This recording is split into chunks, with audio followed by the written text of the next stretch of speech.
न दीदी चल गई वहाँ के नाम तैयार होके खातिर का सोच रही हम पहली रात के दिन ना अपने जान के साथ ना साजन के साथ कैसे कैसे क्या करम का ना करम बहुत कुछ सोच रही पहली रात पूरा यादगार बनाई हम लेकिन क्या करी फौज के मेहरारू है ना फौज के खातिर तो कबो फोन आ सकला वहाँ के तो जाही के पड़ी लेकिन मर्द के समझे के ना चाहिए मेहरारू के दर्द आज ही शादी करके लिए ही नहीं है वहाँ के आज पहली नाइट है हमनी के तो अब वो छोड़ के जाता नहीं का बॉर्डर वाला के एक दिन बर्दाश्त ना होता रहा यहाँ के ना जाए तो कुछ ना हुई ऐसे ना करे के चाहिए यार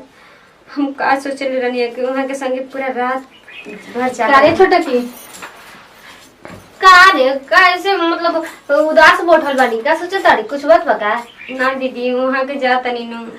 अरे पागल होली जान तड़ी खानदानी में सब हमार मर्द जब जान तड़ी हमने के मर्द हमरो मर्द फौजी में रहन तो हम अपन चल जाते तो इससे का मतलब स्वागत तो मनत रही हर हमेशा देश के जरूरत ना पूरा होला लेकिन स्वागत तो कब पूरा हो जाई आपके पता बनो पहली नाइट हमनी के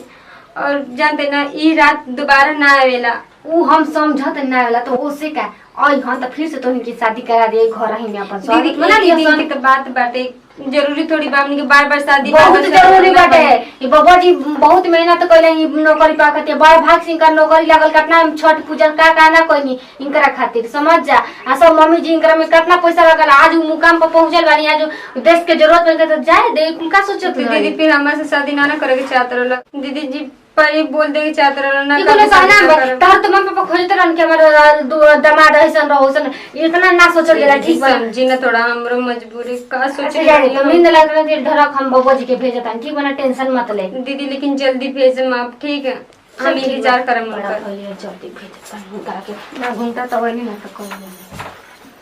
बाप रे बाप बताओ ना कि देवरा के हम कबे से कॉल की जाके गोड़ लागले तो अब ले लगा था कि देते देवी क्या पूरा संसार के गोड़ लाग के उतरन का कि अब ले नाइलन घरे आज उनकर सुहागरात हम मनते हम सोचते हैं ना कि देवरा ना कर जरी जइबे मत करे मिलहु तक मत जाए आज ना अपने संग सुहागरात ना प्रसाद से दिखाइलो हां दर्जी बड़ा सुंदर लागत तनी का करबो भौजी बहुत ही रूप में आपके देखे खातिर तरसत रही हम देख लेने बहुत हम खुश बनते हैं जानतर भौजी हम बहुत चलले रही जन पहले के भाईल भौजी बाकी भौजी जाके बॉर्डर पर बहुत तरह के मिस करे देवर जी आपो के बिना हमनी का अच्छा लागी जी बताई अपना हाथ से जे का करबो भौजी निक ना लगी त का करबो ई तमान का चला कि अब तो सरकारी आदमी हो तब जब भी फोन आ सकले जा सकले भौजी हमारे पास टाइम नहीं है भौजी देखो टाइम देखो भौजी 1.5 घंटा टाइम बा आ जाते तो आधा घंटा तक मेहरानों के संग बिता ली देखी मेहरानों के संग के सपने मत देखी ठीक बना रवा के हाथ ना खिया पिया के हम जवान कइनी हाथ ना पढ़ा लिखा के है नौकरी लागल आ हमरा मर्द के चलते रवा जतनी अपन मेहरानवा के वर्दिया के तो कैसे हमरा के नहीं इज्जत कर वर्दिया के इज्जत करतन ठीक बना यही से कहतनी चुपचाप चली हमरा घर में भौजी ना कि तो होगा सही कहत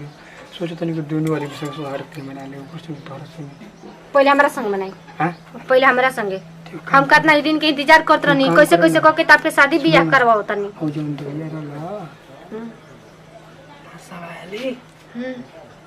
अरे उ सुत गइल बिया सुत गइल बिया आ चली ना ओकर गोड़ हाथ बांध देतानी आ ढकेल देते नीचे ओजी कवे ओकर ओजी के हमर सुहागत में संग मना ले ओ देखते रह जाई अरे नहीं हो ये कहीं बेड पर कब तारा पर तो कब करा पर तो चली तो हमरा घरे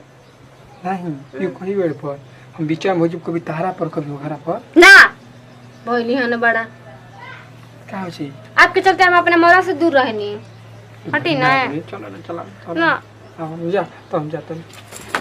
हां हजे चलिए ओकर घर में हमहू चलते देखत हैं कैसे स्वागत मनाओ तनी आई जी देवर जी खबर हो आई देखिए सुत कर बिया तो मौका बढ़िया बना दी चौका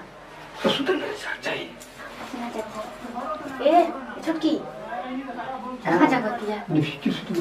देखिए जो जब हमसे बर्दाश्त नहीं करता हमारे संग स्वागत में मना ली ठीक बना फिर आए अपन नौकरी पर से न तब एकरा संग मनाओ तो देखो तुम कतरा बोल रहे बिया अभी को बहुत भाग दो